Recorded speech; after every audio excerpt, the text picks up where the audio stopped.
আমাদের দেশে কিছু বাজে লোক ছিল কিছুদিন আগে, যত অপরাধ করেছে, অপরাধের পাহাড় সাজিয়েছে, তারা মনে করছিল যে আমাদেরকে ঠেকায় কেটা, আমরাই আজকে সবকিছু তারা নিজের বাপের সম্পত্তি মনে করছিল।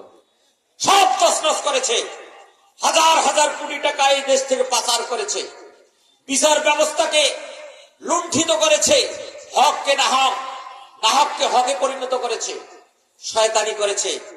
তার মধ্যে একজনের উদাহরণ দেই। কালা মানিক নাম শুনেছেন? কালা মানিক নাম হলো শামসুদ্দিন কালা মানিক। বিচার ব্যবস্থার প্রধান, ট্রাইব্যুনালের প্রধান বিচারপতি ছিলেন আল্লামা দেলাওয়ার হোসেন সাইদি। সেই বিচারের ফয়সালা দিয়েছে এনাকে ফাঁসি দেয়া হোক। বাকি বিচারকেরা বলছে যে না, ওনার অপরাধ নাই, ফাঁসি দেওয়া যাবে না, অপরাধ যাই হোক হোক, ওনাকে অন্তত যাবজ্জীবন রেখে দেওয়া হোক। আর এই বাতিল, এই বদমাইশ এই করছে কি, ফাঁসির রায় দিয়েছে।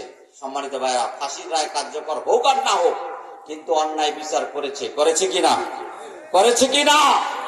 আল্লাহ এমন মায়ের দিয়েছে, ওকে সেই 5 আগস্টের পরে ওকে কলার পাতার মধ্যে শোয়া ছেড়ে দিয়েছে। জোরে বলেন ঠিক না ঠিক? অন্ধকোষকে ফেটে ফেলেছে, অন্ধকোষের মধ্যে মানুষ লাথি মেরে ওর অন্ধকোষ ফেটে ফেলেছে। এমনি করে নাই, অপরাধ করেছে। জোরে বলেন ঠিক না ঠিক?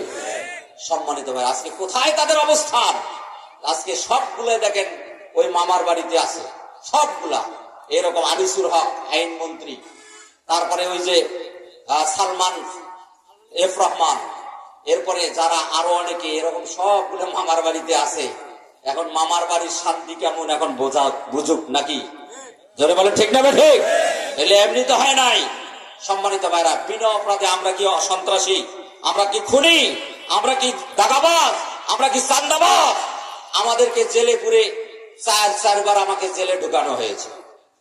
4 বার জেলে ঢোকার শেষের দিকে আমার মা জেলে থাকতেই আমার মা মারা গেছে। আমি প্যারোলে মুক্তি দিয়ে এসে, জেল থেকে বের হয়ে এসে মাকে মাটি দিয়ে দাফন করে আবার জেলের মধ্যে ঢুকেছি। কি অপরাধী আমরা!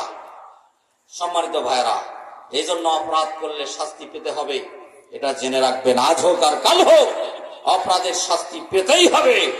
এই জন্য সাবধান হওয়া দরকার। জোরে বলেন ঠিক না?